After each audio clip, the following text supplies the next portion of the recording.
Hey, so tonight we're going to talk about something pretty wild. What would it be like if you suddenly woke up as a German soldier in World War I? I mean, this shit was intense, like really intense. Oh, and if you're enjoying these stories, I'd really appreciate a like or subscribe. Super curious where you're all listening from, so drop a comment with your location and what time it is there. Always blows my mind how people are falling asleep to this all over the world. Alright, find that cozy spot, take a nice slow breath and just let your body sink into whatever you're lying on. We're heading back to 1914 and trust me, you're going to be real grateful for that mattress by the time we're done. So congratulations, you just woke up in August 1914 in a barracks somewhere in Germany. Your eyes open to dim morning light filtering through small windows. The straw-filled mattress beneath you crinkles as you shift. Around you, dozens of other men are stirring, some already pulling on their field grey uniforms. Your nostrils fill with the distinct smell of wool uniforms, leather boots, and the sweat of too many men packed into too small a space. Somewhere, coffee is brewing. Not real coffee, mind you. The kind of weak, grainy substitute that passes for it in military quarters. You sit up, your back stiff from the thin mattress. A bell clangs outside and suddenly everyone's moving faster. You're swept up in it like you already know what to do. Schnell! Schnell! Someone shouts. Quick, quick!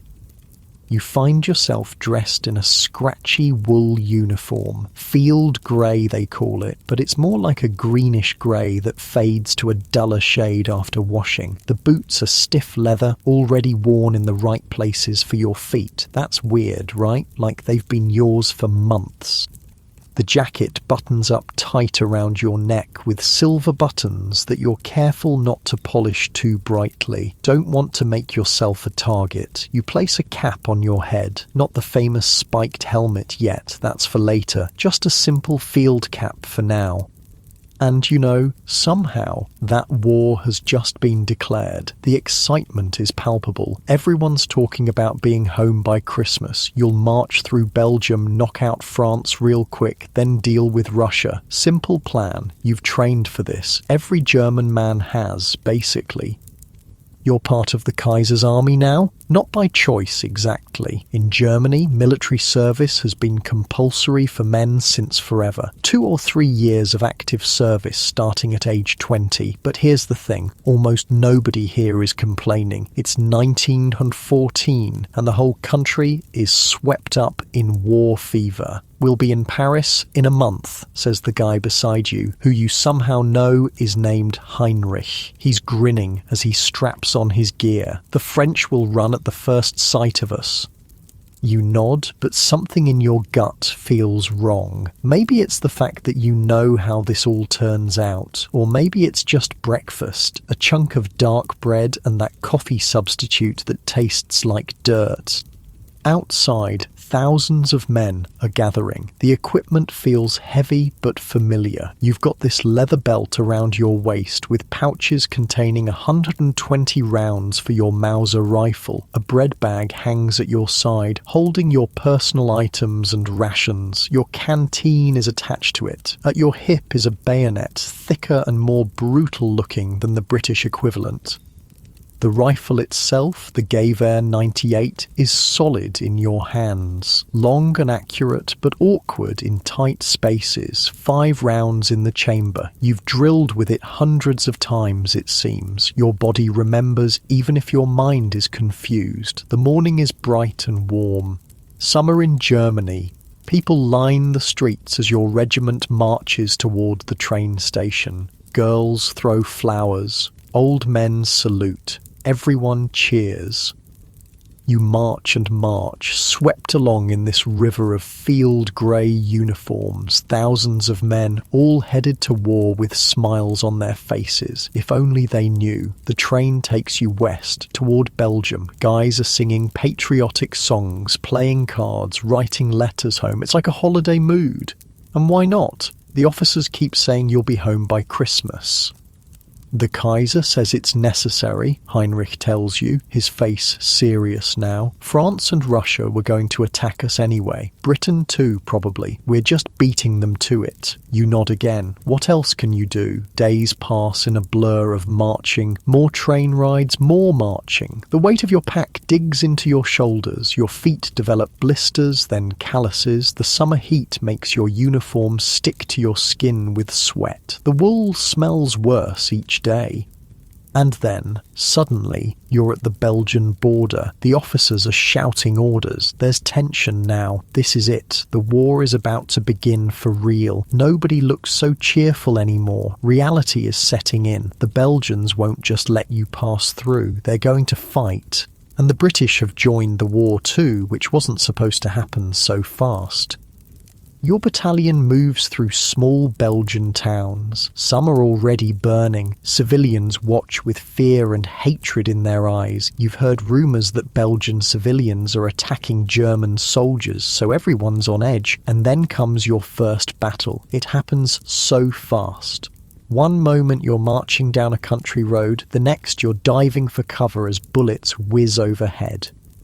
The noise is what gets you first. It's deafening. Rifles crack, machine guns chatter, men scream, artillery shells shriek through the air before exploding in geysers of dirt and metal. You find yourself firing your rifle at shapes in the distance. Are they Belgian? French? You can barely tell. Your training takes over. Load, aim, fire. Load, aim, fire. The rifle butt slams into your shoulder with each shot.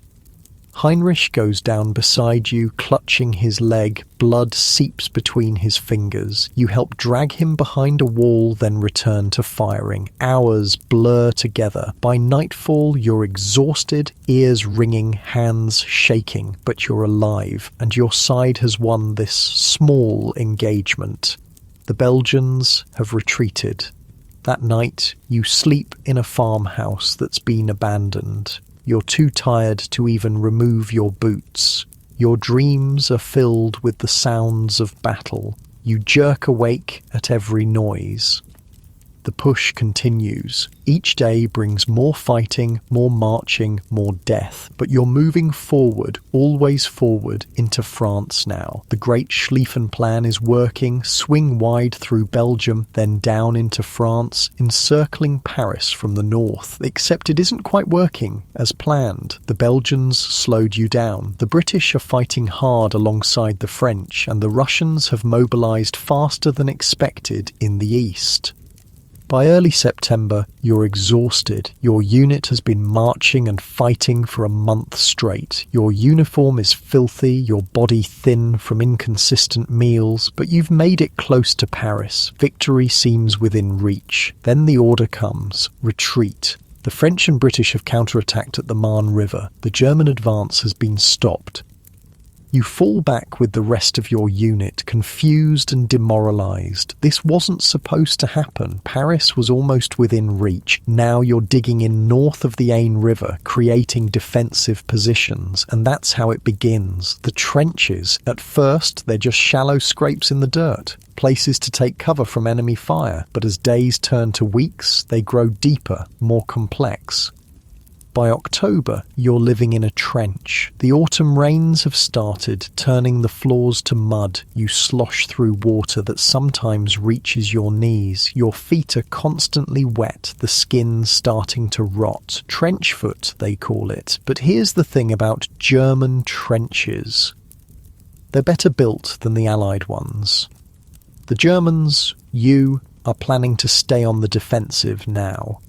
Hold what you've gained in Belgium and northern France while dealing with Russia. So, your officers have you digging deeper, reinforcing the walls with timber and sandbags. In some places, they even use concrete. The trenches are dug in a zigzag pattern to limit the damage from shell explosions. You help build dugouts into the sides of the trenches, underground rooms where you can shelter from artillery. Unlike the British dugouts, which are usually just a few feet deep, the German ones go down 12 feet or more, sometimes with multiple levels connected by wooden stairs. It's hard work, but it gives you something to do, and when it's finished, you have relatively safe places to sleep, eat, even relax a bit. Some dugouts eventually get electric lights powered by generators, luxury compared to what the British and French have. The routine of trench life quickly becomes normal. Stand watch at dawn and dusk when attacks are most likely. Work on strengthening the trenches during the day. Send out patrols at night to scout no man's land or raid enemy trenches. Food is decent enough at first. Dark bread, sausage, sometimes fresh meat, potatoes and vegetables, coffee, or at least that substitute, beer occasionally if you're lucky. Each day you get 2 cigars or cigarettes, small comforts. The boredom is almost worse than the fear. Hours and hours of nothing happening. You write letters home, play cards with the other men, clean your rifle for the 100th time. And then there's the rats, massive things, fat from feeding on corpses in no man's land. They scurry through the trenches at night, bold enough to run across your body while you're trying to sleep. Lice too, infesting your uniform, biting incessantly. You can feel them crawling on your skin. The itch never stops. The smell is something else entirely. Mud and human waste, unwashed bodies, rotting food, the sweet, sickening odour of corpses decomposing just outside the trench. You stop noticing it after a while, your nose adjusting to the constant assault. Winter comes, bringing freezing temperatures. The mud turns to ice, then back to mud, then ice again. Your feet are never warm. You wrap them in whatever you can find, newspaper, extra socks, bits of blanket. Your dugout becomes a haven. Down there, below ground level, it stays a bit warmer. You huddle with the other men for warmth, personal space long forgotten. Christmas 1914 arrives. You're still in France, not home like everyone promised. But something strange happens. The firing stops. Across no man's land, you can hear the British singing carols. Someone on your side starts singing too. Before the officers can stop it, men from both sides are climbing out of their trenches, meeting in no man's land, exchanging small gifts, cigarettes, chocolate, badges. There's even a football game. For a few hours, there's no war, just men who want to be home, finding a moment of peace. But it doesn't last. The officers put an end to it. The war resumes, and now there's a new horror to face. In April 1915, near Ypres, your commanders try something new. Gas, chlorine gas, released from cylinders, forming a greenish-yellow cloud that drifts toward the enemy trenches. You watch from a distance, gas mask ready. The Allied soldiers opposite have no protection. They cough, choke, die. It opens a gap in their line, but the German forces aren't ready to exploit it fully. And soon enough, the Allies have gas too. Now you have to worry about poison drifting into your trench. The gas mask is uncomfortable, restricting your vision and breathing, but it's better than having your lungs dissolved. The war grinds on. 1915 passes, then 1916. Major battles flare up. Verdun, the Somme, but the lines barely move. Millions die for gains measured in yards. Your world shrinks to the few hundred yards of trench that your unit occupies. You know every corner of it, which boards are loose, where the best shelter is during artillery bombardments, which parts flood worst after rain. Your body settles into this new normal. You sleep lightly, one ear always alert for danger. You can tell the difference between dozens of shell types just by their sound as they fly overhead. You know exactly how long it takes to put on your gas mask.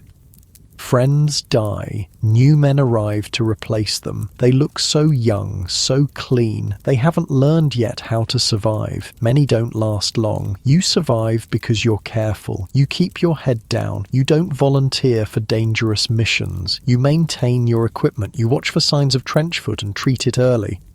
but mostly you survive because of luck. The shell that lands 10 feet away instead of directly in your dugout, the sniper who misses by inches, the patrol that chooses the trench section next to yours to raid. And all the while, the war keeps changing. New weapons appear, flamethrowers, better machine guns, more effective artillery, tanks lumbering across no man's land like iron monsters. You shift a little, getting more comfortable as you think about how, in the middle of all this horror and monotony, the uniform on your back is changing too. The iconic spiked helmet, the Pickelhaube, is being replaced by the new Stahlhelm, a steel helmet that offers better protection. Your blue uniform has given way entirely to field grey. Equipment evolves, adapting to the realities of this new kind of warfare. By 1917, the war has transformed everything. You've been in the trenches so long now that civilian life feels like a distant dream. The man you were before the war, he's gone, replaced by this hollow-eyed veteran who flinches at loud noises and can sleep through artillery barrages. Your trench has become more sophisticated over time. What started as a simple ditch is now an engineering marvel, 12 feet deep in places, reinforced with timber and concrete. Dugouts extend far underground, some big enough to house dozens of men. The officers' dugouts even have proper furniture salvaged from abandoned houses. This morning, you wake in your underground shelter. Unlike the British and French troops, who often sleep in shallow holes or right in the trench itself, your dugout is relatively comfortable, deep enough that artillery can't reach it unless there's a direct hit. The wooden planks beneath you aren't exactly a featherbed, but they're dry. That's something. The space is crowded with 8 other men, all still sleeping in the dim light of a single electric bulb powered by a generator somewhere behind the lines. Their breathing creates a chorus of snores and wheezes. The air is thick with the smell of unwashed bodies, damp wool, and tobacco. You check your watch. 5:30, almost time for stand 2, when everyone mans the fire step at dawn, the most likely time for an enemy attack. Your body knows the routine so well you barely need to think about it. You reach for your Stahlhelm, the steel helmet that replaced the old leather Pickelhaube. This one actually provides some protection from shrapnel. Running your fingers over its surface, you can feel dents and scratches from near misses, each one a time you almost died. Outside, the pre-dawn air is chilly. Spring in northern France. A light mist hangs over no man's land, obscuring the British trenches opposite. They're about 80 yards away, though it might as well be 80 miles for all the chances of reaching them alive in daylight. Anything? You ask the night sentry, a young kid who couldn't be more than 18. He shakes his head. Quiet night. Some rifle fire around midnight. Nothing close. You nod and take your position on the fire step, a narrow ledge that allows you to peer over the parapet with your rifle ready. All along the trench, other men are doing the same, spaced out at regular intervals, eyes scanning the mist for any movement. This is the morning hate ritual. As visibility improves, both sides usually fire a few rounds into the mist, just to let the other side know you're awake and alert. No one expects to hit anything. It's just part of the daily rhythm. Your stomach growls. Rations have been getting worse. The British naval blockade has been strangling Germany for years now. Food shortages back home mean less for the front. The fat sausages and fresh bread of 1914 are long gone. Now it's thin soup, hard bread, and sometimes a bit of preserved meat that might be horse or might be something else. You try not to think about it too much. The tin cup of ersatz coffee in your hand is barely warm. It tastes nothing like actual coffee. It's made from roasted barley and chicory, but it's hot and slightly bitter. Good enough. Stand down, comes the order as full daylight arrives with no sign of attack. The morning hate passes with just a few desultory shots fired into the mist. Everyone's saving ammunition these days. Now comes the daily routine. Some men will sleep, taking advantage of the relative quiet of daylight hours. Others will perform the endless maintenance tasks, repairing damaged sections of trench, pumping out water, checking and cleaning weapons. You've been assigned to a working party today. That means leaving the relative safety of the trench to string barbed wire in no man's land tonight. A dangerous job, but not until after dark. For now, you have time to write a letter home. Settling on an ammunition box in a quiet corner of the trench, you pull out a pencil stub and paper. What to tell your family? Not the truth. The censors would cut it out anyway. So you write about the weather, ask about neighbours, mention a few friends who are still alive. You avoid mentioning the ones who aren't. Post going out today? Asks Heinrich, who somehow survived that leg wound 3 years ago. He walks with a limp now, but refused to accept a discharge. Said he'd rather be with his comrades than trying to explain the war to civilians who don't understand. That's what I heard, you say, folding the letter carefully, though who knows when it'll actually reach home. Heinrich nods, his face gaunt beneath a week's growth of beard. My wife's last letter took 2 months to get here. Said they're eating turnips and bread made with sawdust now. You've heard similar stories from others. The home front is suffering almost as much as the soldiers. Almost. The day drags on. You clean your rifle, check your gas mask, eat a meagre midday meal of soup and hard bread. The soup has a few chunks of mystery meat and some vegetables floating in it. Better than nothing. In the afternoon, you try to nap, knowing you'll be up all night with the wire-laying detail. Sleep comes fitfully. Even in the relative safety of the dugout, your body stays partially alert, ready to respond to the alarm that signals a gas attack or the distinctive sound of an incoming shell. As dusk approaches, it's stand to again. Everyone back on the fire step, watching for movement as the light fades. This is another dangerous time when attacks might come. After dark, you gather with the wire-laying detail. 8 men, led by a corporal who's been doing this since 1915 and somehow hasn't been killed or wounded yet. That's the kind of luck you want to stay close to. We go out through the sap trench, the corporal explains, pointing to a narrow trench that extends out toward no man's land. Work in pairs. One holds the wire, one hammers in the stakes. Keep it quiet. If we're spotted, drop everything and get back to our lines fast. Questions? Nobody has questions. You've all done this before. You know the risks. You're paired with a newer guy, Schmidt. He's been at the front for 3 months, which makes him practically a veteran at this point. The turnover is high. You want to hold or hammer? You ask him. I'll hammer, he says. Steadier hands. You nod.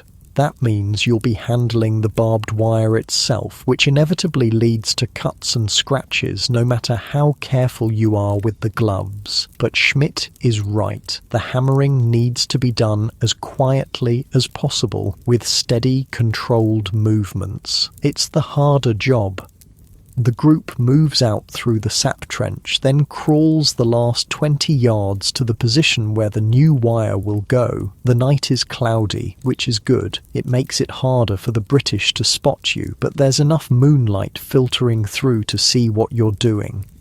For the next 2 hours, you work in near silence, unrolling wire and holding it in place while Schmidt hammers in the metal stakes. The only sounds are the dull thud of hammer on stake, muffled by a cloth wrap, and the occasional distant crack of a rifle shot somewhere along the line. Your hands sting from a dozen small cuts where the barbed wire has penetrated your gloves. Your back aches from hunching over. Every few minutes you freeze in place when a flare goes up, casting harsh light and long shadows across no man's land. If you don't move, the British sentries might not spot you. Finally, The new wire is in place. The corporal signals for everyone to return to the trench. You move carefully backwards, still hunched over, trying to avoid the older strands of wire that litter no man's land like a deadly metal spiderweb. You're almost to the sap trench when a flare goes up directly overhead. Its harsh white light freezes everyone in place, but someone, you never find out who, panics and makes a dash for the trench. Immediately, machine gun fire erupts from the British line. Bullets zip and crack through the air around you. You press yourself flat against the ground, face buried in the mud, praying none of those bullets finds you. The man who ran makes it about 10 yards before going down. You can hear his muffled screams for help, but no one moves. Can't risk more lives.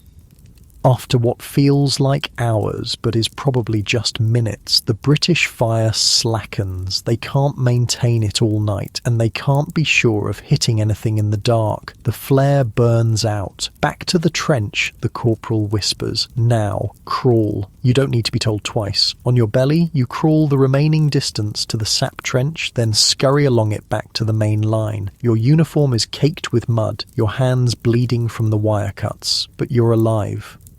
The wounded man is still out there. His cries have grown weaker. A patrol might go out for him later if the officers deem it worth the risk. Often they don't. Back in the relative safety of the main trench, you slump against the wall, exhausted. Your heart is still racing from the close call. Schmidt sits beside you, his face pale in the darkness. "Smoke?" he offers, holding out a crumpled cigarette. You take it gratefully. Tobacco is another thing that's been rationed severely, but most men save their allotment for moments like this, when the nerves need steadying. The match flares briefly, illuminating Schmidt's young face. In that instant, you see the fear he's trying to hide. The same fear you've been carrying for 3 years now. The fear you've just gotten better at concealing. You inhale deeply, letting the harsh smoke fill your lungs. It's calming, familiar, a small pleasure in a world that offers few. Think they'll send a patrol for Müller? Schmidt asks quietly, naming the man who was hit. You shrug. Depends if they think he's still alive, and how busy the Tommies are tonight. Schmidt nods, understanding the harsh calculus of the front. No use risking more lives for a man who's probably already dead, or who will die before you can get him back to the aid station. The rest of the night passes in the usual routine. You clean yourself up as best you can, bandage the worst of the cuts on your hands, eat a cold ration of bread and some preserved meat from your bread bag. Then you take your turn on sentry duty, staring out into the darkness, listening for any sound that might indicate a British patrol or raid. The next day brings news. Another big offensive is coming. The rumours have been circulating for weeks, but now it's official. The spring offensive of 1918, Germany's last great push to win the war before American troops arrive in large numbers. The plan sounds ambitious. Break through the British lines, drive to the Channel ports, cut off their supply lines, end the war before the Americans can make a difference. But you've heard big plans before. The Schlieffen Plan in 1914, the attack on Verdun in 1916 that was supposed to bleed France white. None of them delivered the promised victory. Still, there's a different feeling this time. Units from the Eastern Front are arriving daily, freed up by Russia's exit from the war. New tactics have been developed. Stormtroopers, special assault troops, have been training for months. For the first time in years, there's a sense of possibility. Maybe, just maybe, this war can still be won. The preparations are intense. Training in the new infiltration tactics, stockpiling ammunition and supplies, bringing up artillery, all done as secretly as possible to maintain the element of surprise. You find yourself assigned to a stormtrooper unit based on your experience and relatively good physical condition, a rarity after years of poor rations. The training is different from anything you've done before. Instead of massed attacks across no man's land, you'll be moving in small groups, bypassing strong points, pushing deep into enemy territory. The weapons are different too. More machine guns, many of them lighter models that can be carried by 1 or 2 men. Flamethrowers, the new MP-18 submachine guns, automatic weapons perfect for trench clearing, and plenty of grenades, both the stick type and the egg-shaped models. The training is exhausting, but it's also the most interesting thing you've done in years. It feels good to be moving, to be active, instead of just sitting in a trench waiting for shells to fall.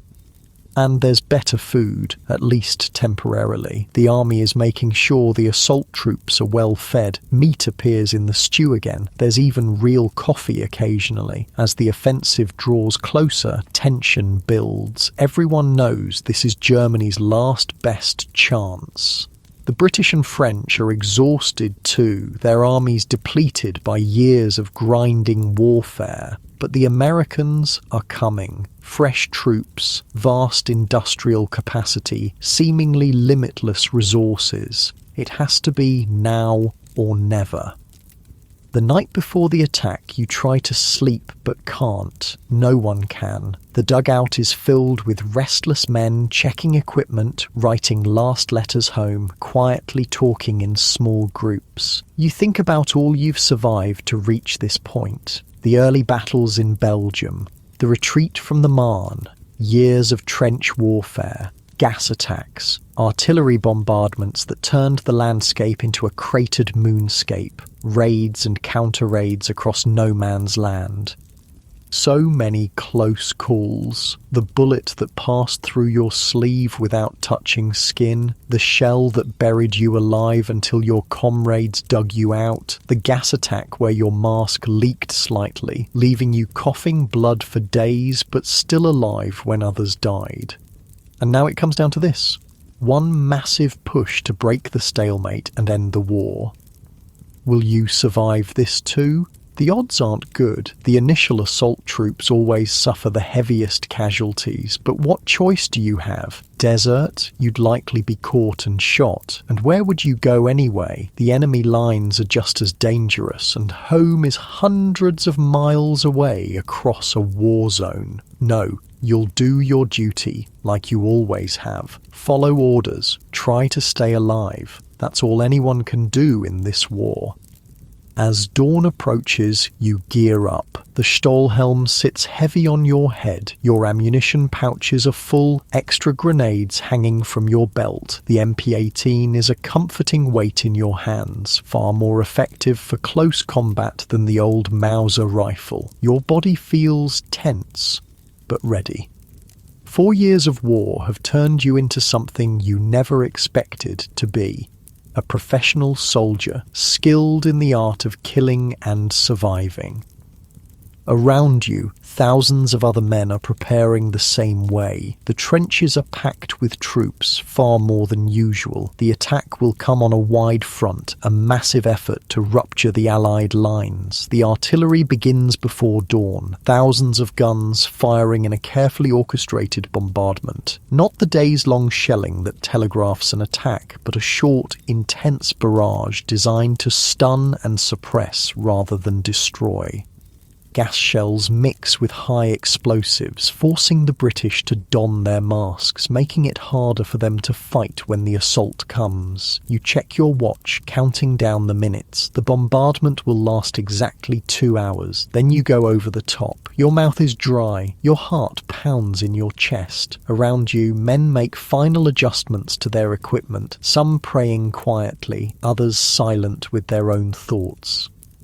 The roar of the guns is deafening, even in the dugout. Above, the ground shakes with each impact. Dust filters down from the ceiling. Then the whistle blows. It's time. You climb the steps to the trench, then up to the fire step. The sky is just beginning to lighten with dawn. Smoke and dust from the bombardment hang in the air, providing some cover. The officer gives the signal, and you're up and over the parapet, moving forward in a crouch, not the headlong rush of earlier attacks. The stormtrooper tactics call for infiltration, finding weak points, bypassing strong resistance. The ground of no man's land is a nightmare landscape of shell holes, tangles of barbed wire and debris, but the engineers have cut paths through the wire, marked with white tape. You follow these paths, moving as quickly as possible while staying low. Surprisingly, there's little fire from the British lines. The bombardment has done its job, forcing them to keep their heads down, disrupting their communications. Your squad reaches the first British trench and drops into it. A few defenders are still there, dazed from the shelling. Brief, violent close-quarter fighting erupts. The MP-18 proves its worth, sweeping the trench with automatic fire. Grenades are tossed into dugouts. Within minutes, this section of trench is secured. But you don't stay to consolidate. That's for the regular infantry following behind. The stormtroopers push on, heading for the second line of trenches, and incredibly, it's working. The British defences are crumbling. The combination of the new tactics, the short, sharp bombardment, and the sheer weight of German numbers is overwhelming them. By mid-morning, you've advanced further in a few hours than either side has managed in years of previous fighting. The breakthrough you've all been waiting for seems to be happening. The exhilaration of movement, of advance, after years of static trench warfare is intoxicating. Despite the danger, despite the casualties, there's a wild energy in pushing forward, in seeing the enemy retreat. By nightfall, your unit has penetrated miles behind what was the British front line that morning. You're exhausted, hungry, thirsty, but triumphant. For the first time in years, it feels like the war might actually end, and Germany might actually win. As you settle into a captured British dugout for a few hours of rest, you allow yourself to imagine going home. Not just on leave, but for good. The war over, peace, normal life. It seems almost within reach now. You stretch out on a British army cot, more comfortable than anything you've slept on in months. Your muscles gradually relax, the tension of the day's fighting slowly ebbing away. Despite the distant rumble of artillery and the unfamiliar surroundings, your body is surrendering to exhaustion. You shift slightly, finding that perfect spot as your breathing naturally slows, and just for a moment you allow yourself to hope that this offensive might really be the one that ends. The offensive continues for days, then weeks. The elation of that first breakthrough fades as the advance begins to slow. The British and French are falling back, yes, but in good order. They're not breaking, and now the supply lines are becoming a problem. Your stormtrooper unit has advanced so far, so fast, that the regular infantry and the supply wagons can't keep up. You're running low on ammunition, food, even water. The countryside you're moving through has been ravaged by years of war. There's little to forage. "We've outrun our artillery," Heinrich says one evening as your squad settles into an abandoned farmhouse for the night. His face is gaunt, streaked with dirt and gunpowder. "Can't advance without support." He's right. The momentum is slowing. The British are bringing up reserves, strengthening their lines. The easy gains of the first days are becoming costly yards won with blood. And there's something else, something new on the battlefield. "Tanks," says Schmidt, who survived the initial assault with you. "More of them each day, and they're getting better at using them." The early British tanks were mechanical nightmares, breaking down constantly, getting stuck in mud, moving at a snail's pace. But the newer models are more reliable, and there are more of them. Working in groups, supported by infantry, they're becoming a serious threat. Your unit has anti-tank rifles, scaled-up Mausers firing massive rounds that can penetrate armour at close range. But they're heavy, cumbersome, and there aren't enough of them. The offensive grinds on through April and into May. The advance slows, then stops altogether in places. The hoped-for breakthrough to the Channel ports doesn't materialize, and now there's a new rumor spreading through the ranks. Americans, not just a few token units, but tens of thousands of fresh troops landing in France every week, hundreds of thousands by summer, millions by year's end. The mood changes. The brief flare of hope that the spring offensive brought is fading. In its place, a grim determination to hold what ground has been gained, and underneath that, a growing sense that the war has turned against Germany for good. Food becomes an even bigger problem. The blockade has been strangling Germany for years, and now it's really biting. Rations at the front are cut again and again. The bread is mostly sawdust now. Meat appears maybe once a week, and it's usually horse. Sometimes you go entire days on thin soup and whatever you can scrounge. Your body adapts. You learn to ignore the constant gnawing hunger. Your belt needs new holes punched as your waist shrinks. Your uniform hangs loose on your frame, but you're still luckier than the civilians back home, who are literally starving in some cities. Summer brings a new enemy: Spanish influenza. It sweeps through the trenches like wildfire. Men who survived years of shells and bullets are dying in days from this invisible killer.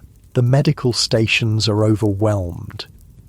You catch it too. For a week you burn with fever, coughing until your ribs ache and blood specks your handkerchief. But somehow your weakened body fights it off. You survive, though thousands don't. By July, it's clear the tide has turned. The British and French, bolstered by the arriving Americans, launch counter-offensives. For the first time in years, the German army is in full retreat across large sections of the front. Your unit is pulled back from the salient created by the spring offensive. The ground gained at such cost is abandoned. It's a bitter pill to swallow. The retreat is orderly at first, fighting rearguard actions, withdrawing to prepared positions, making the enemy pay for every mile. But as summer turns to fall, the retreat accelerates. Equipment is abandoned. Units become disorganized. Morale plummets. "We've lost the war," Heinrich says bluntly one night in late September. You're huddled in a ruined church taking shelter from the rain. What's left of your company, maybe 40 men out of 200, is scattered among the debris. No one contradicts him. It's what everyone's thinking, but few dare say aloud. Germany has lost. It's just a question of how much longer the fighting will drag on. How many more will die for a cause that's already doomed? October brings political change at home. Word filters through to the front of a new government, of peace feelers being extended to the Allies. The Kaiser's absolute power is being curtailed. Revolution is in the air. And still the retreat continues. Back across northern France, back toward Belgium, toward Germany itself. The once mighty German army is a shell of its former self. Equipment is failing. Replacements are teenagers or old men barely trained. Food and ammunition are in critically short supply. You've been promoted to sergeant, not through any great heroism, but simply because you've survived when so many others haven't. Your experience is now a rare commodity. 4 years at the front makes you almost a mythical figure to the new recruits. The fighting takes on a desperate quality. Units are ordered to hold positions at all costs, then abandoned when the line breaks elsewhere. Communications break down. Sometimes you're not even sure who's in command anymore. One cold, rainy morning in early November, your company commander, a lieutenant who's been at the front all of 3 weeks, gathers what's left of the unit. "I've received orders," he says, his young face solemn. "We're to fall back to the next defensive line, 10 kilometers east." Nobody asks why. It's just another retreat in a season of retreats. You gather your meagre belongings, the Stahlhelm, now dented and scarred, the MP18, which you've managed to keep through the retreat, a few personal items in your bread bag, a half-empty canteen. The march east is silent, men too exhausted and demoralized for conversation. The roads are choked with retreating troops, abandoned equipment, civilian refugees. It's a scene of defeat. That night, huddled around a small fire in yet another ruined building, the lieutenant makes another announcement. There are rumours of an armistice, he says carefully. Nothing official yet, but the fighting may end soon. The news is met with stunned silence. After 4 years of slaughter, the idea that it might simply stop is almost impossible to comprehend. No one cheers, no one celebrates. You've all seen too much, lost too much. What happens then? Someone finally asks. To us, I mean. The lieutenant shrugs. We go home, I suppose. Home. The word sounds foreign, unreal. What is home now? What's left of it? And who are you now, after all you've seen and done? These questions hang in the air, unanswered. The next day brings more retreat, more confusion. Rumours fly. The Kaiser has abdicated. There's revolution in Berlin. The Navy has mutinied at Kiel. No one knows what's true anymore. And then, on November 11th, it happens. The guns fall silent. Officers read out the terms of the armistice. The war is over. The reaction among the men is complex. Relief, yes, but also numbness, disbelief, and questions. So many questions about what comes next. Over the following days, the reality sinks in. Germany has not just lost the war, it has collapsed. The Kaiser has fled to Holland. A republic has been declared in Berlin. The once mighty German Empire is no more. The army begins the long march home, not as conquering heroes, but as a defeated force. The American President Wilson has laid out his 14 points for peace. There's talk of a treaty to be negotiated at Versailles, but that's for politicians to worry about. For now, you just want to go home. The journey is slow, chaotic. The railways are barely functioning. Food is still scarce. Discipline frays further with each passing day. Some units simply dissolve, men striking out on their own. Your company stays mostly intact, held together more by shared experience than by military authority now. The lieutenant, himself barely more than a boy, does his best to maintain order, to get you all home.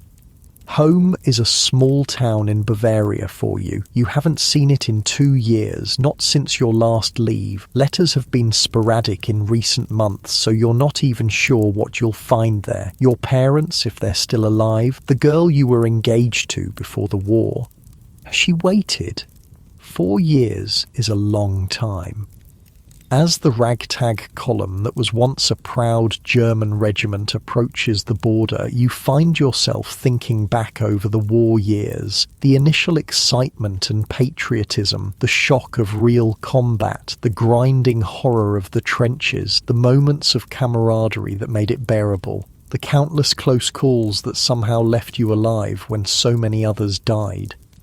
You've changed. How could you not? The innocent young man who marched off to war in 1914 is gone forever. In his place is, what? A harder man, a damaged man, but a survivor. The German border comes into view, home soil at last. Men who haven't shown emotion in years now weep openly.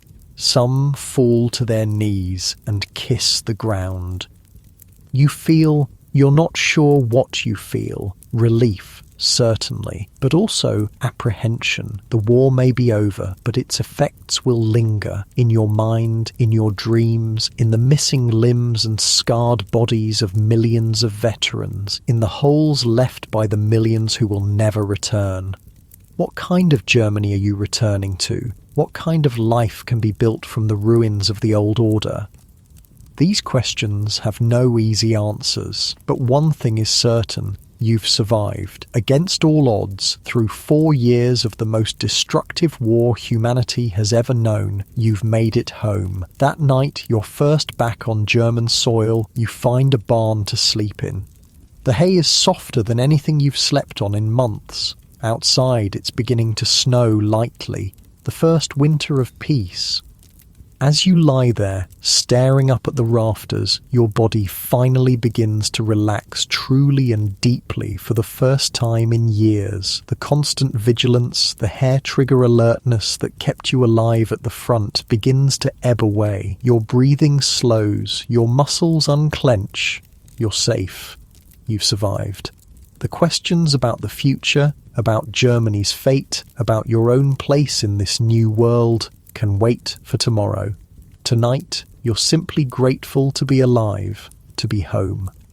In the quiet darkness of the barn, with the soft sounds of breathing from the other men around you, you find a moment of peace. Not happiness exactly, that might come later, with time, but peace, an ending to the long nightmare.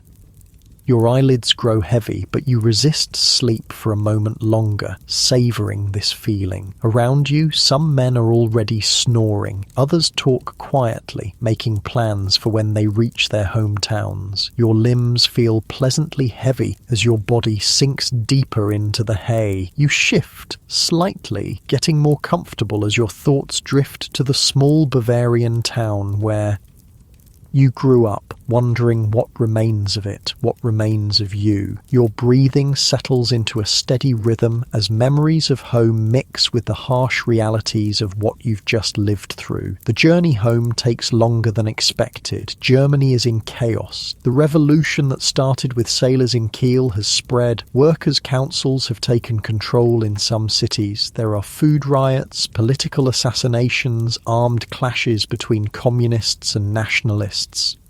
Your unit fragments further with each passing day. Men peel off when the route takes them near their hometowns. By the time you reach Bavaria, only a handful of your original company remains. Heinrich, Schmidt, and a few others who've survived the full 4 years. What will you do now? Heinrich asks as you share a last meal together, scraps of bread and cheese obtained from a sympathetic farmer. His face is still gaunt, his eyes haunted, but there's something else there now, a tentative hope. Find my family, you say. Then, I don't know, find work somehow. You pause, considering. What about you? Heinrich shrugs. My brother has a carpentry shop. If it's still there, maybe he'll take me on. He doesn't mention his wife, who stopped writing months ago. No one knows if she left him or if the letters simply didn't get through. In the morning, your paths diverge. Brief handshakes, mumbled good wishes, no grand farewells. You've seen too much together for empty sentimentality. The bonds forged in the trenches don't need words. And then you're alone, truly alone, for the first time in years. No unit, no comrades, no orders to follow, just you and the road leading to your hometown. It's a strange feeling, this solitude. Part of you welcomes it after years of forced proximity to other men in trenches and dugouts. But part of you feels exposed, vulnerable without the collective security of the unit. The countryside is winter bare but peaceful. No shell craters here, no tangles of barbed wire, no corpses rotting in no man's land. Just fields lying fallow, waiting for spring, and villages where people eye your uniform with a mixture of respect, pity, and sometimes hostility. Germany has lost, and the soldiers who fought are now symbols of that defeat. In some towns you see red flags flying, the emblem of the revolutionaries. In others, the old imperial flags still hang, though the Kaiser himself has fled to exile in Holland. The country seems unsure of what it is now, what it will become. You walk for days, catching occasional rides on farm wagons or trucks. Your feet, which marched across Belgium and France, carry you the last miles home without complaint. And then, one cold December afternoon, you crest a hill and see it, your village nestled in the valley below, the church spire, the clustered houses, the surrounding fields, unchanged, at least from this distance, a sight you've held in your mind through 4 years of hell. Your pace quickens despite your exhaustion. Home, finally. The village is quieter than you remember. Fewer children playing in the streets, fewer men working in the yards. The war has taken its toll here too, not in physical destruction, but in absent sons and husbands and fathers. People stop to stare as you walk down the main street. Some nod in recognition. Others look away. No heroes welcome here. Germany has lost, and right now people are more concerned with survival than celebration. Your family's house looks smaller than you remember. The paint is peeling, the garden overgrown. For a moment you hesitate at the gate, suddenly afraid of what you might find inside. Who might be missing? Then the door opens and your mother is there, older, greyer, thinner, but alive. Her hands fly to her mouth. She says your name, a question and a prayer. "It's me," you say, your voice rough. "I'm home." She embraces you, this woman who sent 4 sons to war and now receives one back. Your father appears behind her, stooped with age and worry. His eyes glisten with unshed tears as he grips your shoulder with a hand that trembles slightly. "Thank God," he says simply. Later, sitting at the kitchen table that featured in so many of your trench dreams, you learn the family's war story. One brother killed at Verdun, another missing on the Eastern Front, presumed dead, the third wounded, now living in Munich with a wife he met while recovering in hospital. Your father's carpentry business barely survived, with materials scarce and few people able to afford new furniture during the war. Your mother took in washing, grew vegetables, raised a few chickens. They managed barely. And your fiancée, Maria, her family moved to Stuttgart 2 years ago, fleeing the worsening food shortages in the countryside for the slightly better conditions in the city. She wrote for a while, then the letters stopped. No one knows if she's waiting or if she found someone else. That night in your childhood bed, a luxury of softness and warmth after years of trenches and dugouts, you try to process it all. The war's end, the family losses, the uncertain future. Sleep comes fitfully, broken by nightmares that jolt you awake, heart pounding, reaching for a weapon that isn't there. The war might be over, but it still lives in your mind, in your reflexes, in the way you assess every room for threats and exits. Days pass, then weeks. You help your father with his carpentry, though your hands, once skilled with wood, now seem better suited to weapons than tools. You relearn civilian rhythms, meals at regular times, sleeping through the night when the nightmares allow, conversations that don't revolve around survival or killing. But something's missing. Some vital part of you seems to have been left behind in the trenches. You find yourself unable to explain the war to those who didn't experience it, unable to connect with people who can't understand what you've seen and done. Other veterans in the village are the same. You recognize it in their eyes, in the way they flinch at sudden noises, in how they gather at the tavern to drink and sometimes talk, but often just sit in silence, sharing an understanding that needs no words. The wider world intrudes eventually. News comes of the peace conference at Versailles, where the victors are dictating harsh terms to the defeated Germany. Reparations, loss of territory, limits on the military, the war guilt clause that places sole blame for the conflict on Germany. "It's too harsh," your father says, reading the newspaper by lamplight. "They're humiliating us. This won't lead to lasting peace." You say nothing, Politics seems distant, unimportant compared to the daily struggle of readjusting to civilian life. Let the diplomats and politicians argue over borders and blame. You've seen enough of war to last several lifetimes. Winter gives way to spring. The fields around the village turn green again. You find work helping to rebuild a neighbouring town's church, damaged not by war but by years of neglect while all resources went to the front. Physical labour helps. It exhausts your body, makes sleep come easier, gives purpose to your days, but the restlessness remains, the sense of being adrift in a world that moved on without you. One sunny afternoon in May, you're walking home from work when you see a girl in the village square. Dark hair, blue dress, carrying a basket of vegetables. Something about her posture, the way she moves, catches your attention. Maria. She turns, sees you. For a long moment you both stand frozen, separated by 20 feet of cobblestones and 4 years of war. Then she smiles tentatively and the distance begins to close. She's changed too. The carefree girl of 1914 is gone, replaced by a woman with serious eyes and capable hands. Her family returned to the village after the armistice, she explains as you walk together. Food is still scarce in the cities, and her father thought they'd have a better chance of feeding themselves in the countryside. I wrote, she says, for years, but the letters came back or didn't go at all. Same, you admit.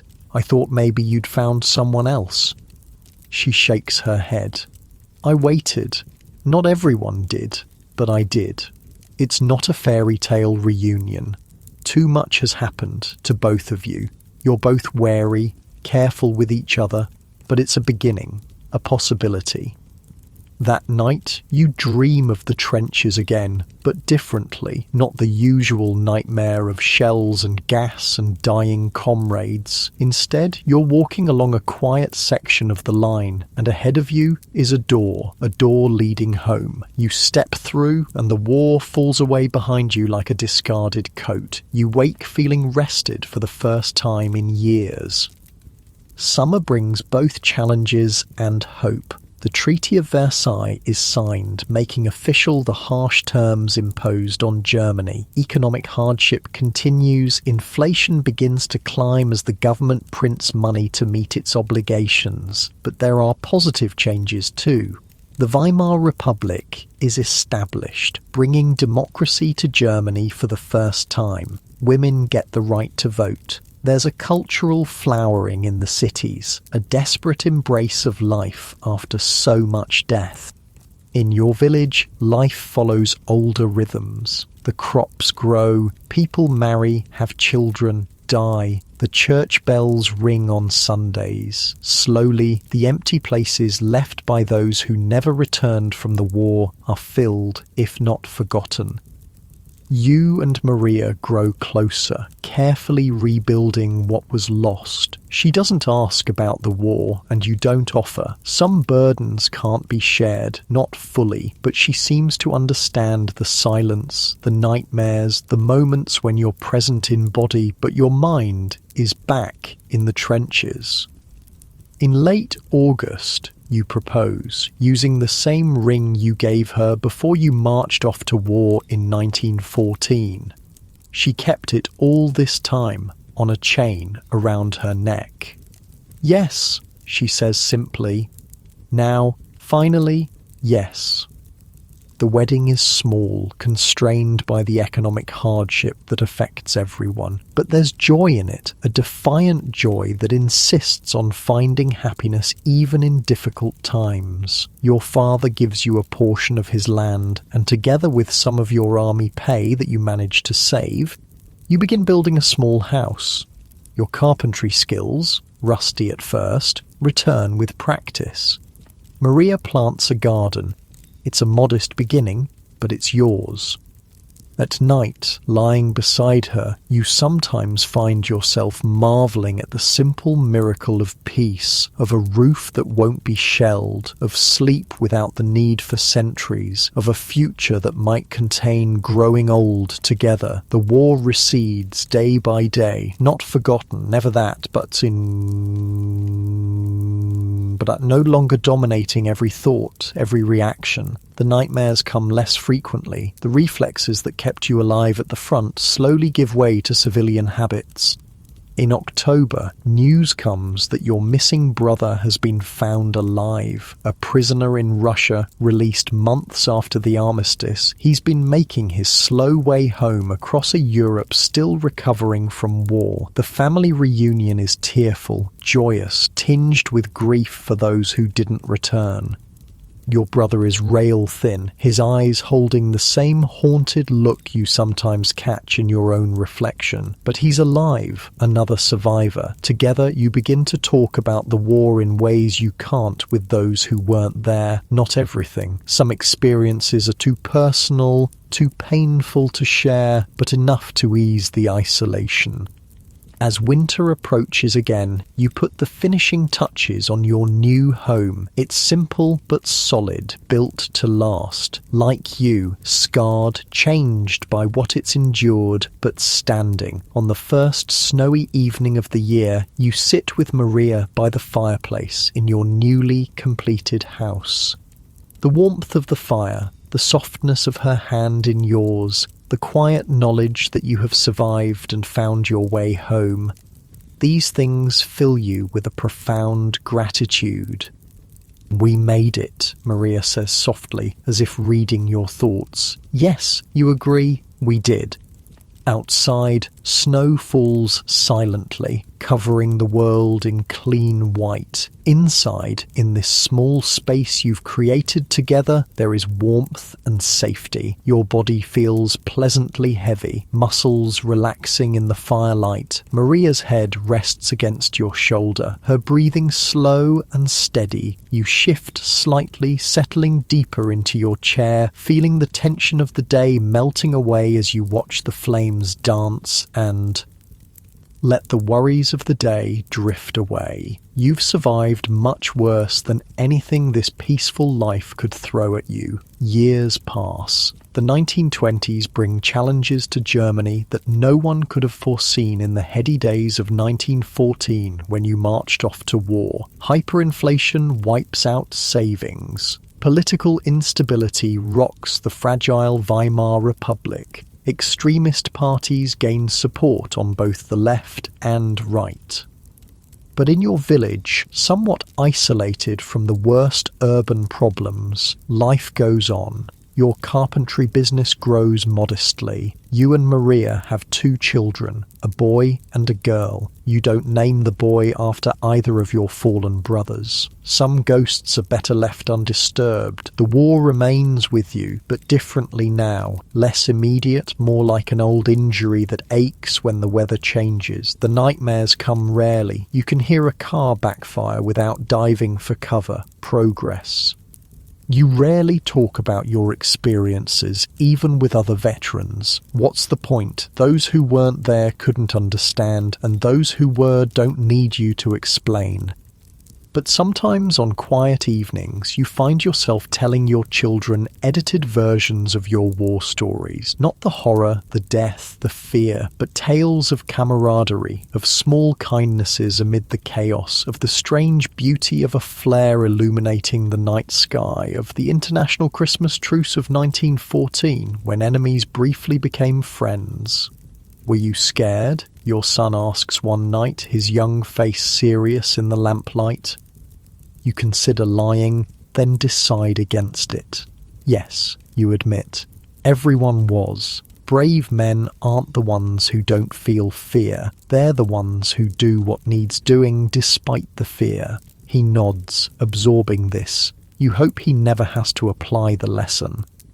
The 1930s arrive, bringing economic depression and the rise of a new political movement. The National Socialists, led by an Austrian corporal who fought on the same front you did. Their message resonates with many, restoring German pride, overturning the hated Versailles Treaty, providing jobs and stability. You keep your distance. You've seen enough killing, enough blind nationalism, but many of your fellow veterans are drawn to the Nazi message, seeing in it a validation of their sacrifices, a promise that their suffering wasn't in vain. Your brother joins the party early. Arguments at family gatherings become heated, then stop altogether as you see less and less of each other. It's not worth losing family over politics, you think, until the politics becomes impossible to ignore. In 1939, 25 years after you marched off to the war to end all wars, Germany is at war again. Your son is now the age you were in 1914, history repeating itself in the cruelest way. But he doesn't march off with the same patriotic fervour that carried you into Belgium. He's more clear-eyed, perhaps because he grew up hearing your carefully edited war stories, perhaps because this new war lacks the innocent optimism of 1914. They're saying the same things they said last time, he tells you before he leaves, that we'll be home by Christmas, that one big push will end it. You hug him fiercely, knowing too well the odds against such promises. Keep your head down, you say, the advice of one soldier to another. Do what you need to survive. He nods, understanding. Then he's gone, another generation sent to war. The Second World War is both eerily familiar and completely different from your experience. The same countries fighting, but with new weapons, new tactics, new ideologies. The scale is even larger, the destruction more complete. You follow the news as best you can, tracing the German advances across Europe on a map in your workshop. So much faster than in your war, thanks to tanks and aircraft. France falls in weeks, not the years of stalemate you experienced. But Russia proves as formidable an enemy as ever, and America joins the war again, bringing its vast industrial might to bear. By 1943, you know in your soldier's heart that Germany will lose again, though you keep this assessment to yourself in an increasingly oppressive political climate. Your son is wounded in Russia, losing part of his left leg to frostbite and shrapnel, but he comes home alive, which is more than many parents get. Your daughter's husband isn't as fortunate, killed in the bombing of Hamburg, leaving her a widow with a young child. When the end comes in 1945, it's even more catastrophic than 1918. Germany is not just defeated, but destroyed, occupied, divided. The full horrors of the Nazi regime are revealed to a shocked world. No one talks about the glory of war anymore. How do we rebuild from this? Your son asks, sitting beside you as you both watch American soldiers patrol your village street. His artificial leg is propped beside him, a testament to the war's cost. The same way we did last time, you tell him, one day at a time, but hopefully with more wisdom. The years after the Second World War bring changes you could never have imagined as a young soldier in 1914. Germany divided into East and West. The Cold War, economic recovery in the West that becomes known as the economic miracle, new technology that transforms daily life, television, jet aircraft, computers. You grow old in a world that increasingly bears little resemblance to the one you fought for. The empire you defended is long gone. The Kaiser, once revered almost as a god, is a footnote in history books. Even the nations you fought against have transformed. The British Empire fading, France rebuilding, Russia now the Soviet Union behind an iron curtain. Through it all, you live your quiet life. Carpentry gives way to retirement. Children grow up, have children of their own. Maria's dark hair turns silver, but her smile remains the same. You tend your garden, play with your grandchildren, read books about the war written by historians who weren't born when you huddled in those muddy trenches. Some of these books get it right, many don't. They capture the facts but miss the feeling, the mind-numbing boredom punctuated by moments of sheer terror, the bone-deep exhaustion, the way a hot cup of coffee could feel like a miracle after days of cold rations. In the 1960s, 50 years after the war began, a young historian visits your village, interviewing veterans for a book. There aren't many of you left now. What was it really like, he asks, pen poised over notebook, tape recorder whirring. The trenches, I mean. You consider the question, the weight of all those experiences pressing on you. How to explain it to someone who wasn't there? Mud, you say, finally. It was mostly mud. And waiting. And being afraid but pretending you weren't. He nods, writing furiously, but you can tell he doesn't really understand. How could he? In 1964, you and Maria celebrate your golden wedding anniversary. Family gathers, children, grandchildren, even a few great-grandchildren. Your brother comes too, older and perhaps wiser, political differences set aside in your twilight years. Did you ever think we'd make it this far? He asks, as you share a quiet moment away from the celebration. That night in the barn? When we first made it back to Germany? No, you admit. Back then, I couldn't see past the next day. He nods, understanding completely. We were the lucky ones, he says softly. You think of all those who never came home, your brothers, your comrades, millions of others on all sides, the lost generation. Yes, you agree. We were. Maria passes away peacefully in her sleep in 1972. You follow a few years later, having lived to see Germany begin the process of reunification, the Cold War thawing, a Europe moving slowly, imperfectly toward a unity that would have seemed impossible in 1914. Your grandchildren inherit your medals, your carefully preserved Stahlhelm, your few wartime photographs, artifacts of a conflict that shaped the 20th century, that carved its lessons into your life and the lives of millions of others. And the question that began this journey, could you have survived as a German soldier in World War I, finds its answer in the life you built afterward. Not just survived, but eventually thrived, carrying the scars, yes, but not defined by them. Because that, perhaps, is the true test of survival, not just making it through the bombs and bullets, the gas and the mud, but finding a way to live afterward, to build something meaningful from the ruins, to discover joy and purpose despite the weight of memory.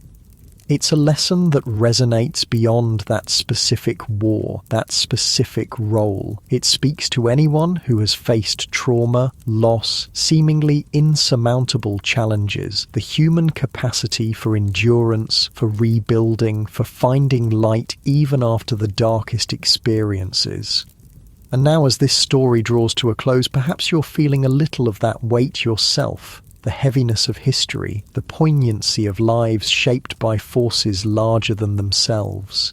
It's a lot to hold. So let it go for now. Let your body sink deeper into your bed. Feel the softness beneath you, the warmth of your covers, so different from that hard ground of no man's land, those damp dugouts where soldiers once huddled. Your breathing is slowing now, becoming deeper, more regular. Each breath carrying you further from the tensions of the day, the busy thoughts of your mind. The weight of your head against the pillow feels good, just right. Your eyelids are growing heavier with each slow blink. That's it. There's no need to fight it. Your muscles are relaxing one by one, starting with your feet, that pleasant heaviness spreading up through your legs. Your hips settling more comfortably into the mattress. Your stomach and chest rising and falling with each breath, a little slower, a little deeper each time. Your shoulders dropping away from your ears, releasing tension you might not even have realized you were holding. Your arms heavy at your sides, fingers uncurling, relaxed, your neck and jaw softening, the tiny muscles around your eyes letting go. That's it. The story of that German soldier from over a century ago fades now, like an old photograph. Interesting to contemplate, but no longer immediate, just drifting thoughts as sleep approaches. You're in that comfortable space now between wakefulness and sleep, thoughts becoming less distinct, more dreamlike, images and sensations blending together, safe and warm in your bed, protected from the elements that those soldiers once faced. No mud, no cold, no danger, just comfort and security as you drift deeper. Your breathing is the rhythm of deep relaxation now, your body heavy, pleasantly weighted against the mattress, holding you in that perfect stillness that comes just before sleep. The outside world recedes further with each breath, sounds becoming distant, less important. Your focus turning inward to the peaceful quiet of your own mind and body. Any remaining tension melts away like ice in warm sunshine. Nothing to do now but surrender to rest. Nothing to worry about, nothing to plan for. Just this moment of perfect relaxation. Your eyelids are so heavy now, it would take effort to open them, and there's no need. Better to let them stay closed, protecting your eyes as you glide towards sleep. Each breath carries you deeper, the subtle shift as conscious thought gives way to the gentle beginnings of dreams, images forming and dissolving, memories and imagination intertwining. The rhythm of your heart slows to its resting pace, your body temperature dropping slightly as it prepares for deep sleep. All natural processes happening just as they should. And with each passing moment, you're drifting further from wakefulness, thoughts becoming more fragmentary, less connected, the mind beginning its nightly journey through dreams. All the tension, all the worries of the day, they're far away now, impossible to hold on to, even if you wanted to, which you don't. Better to let them go, to sink into this perfect relaxation. Sleep is so close now, just beyond the thinnest of veils, and passing through that veil is as easy as taking your next breath, as natural as the beating of your heart. So surrender to it completely. Let go of any last holdouts of wakefulness. Give yourself permission to fall into that deep, restorative sleep that refreshes body and mind. Drifting now, floating, the borders between thoughts blurring, fading, consciousness dissolving into the warm embrace of deep sleep. And as you finally cross that threshold, know that your mind and body are doing exactly what they need to do. Healing, restoring, preparing for another day, but that's for tomorrow. For now, there is only this perfect moment of transition, this gentle slide into dreams. Sleep now, deep and peaceful, until morning light returns to wake you, refreshed and renewed. Sleep, soft and gentle. Sleep.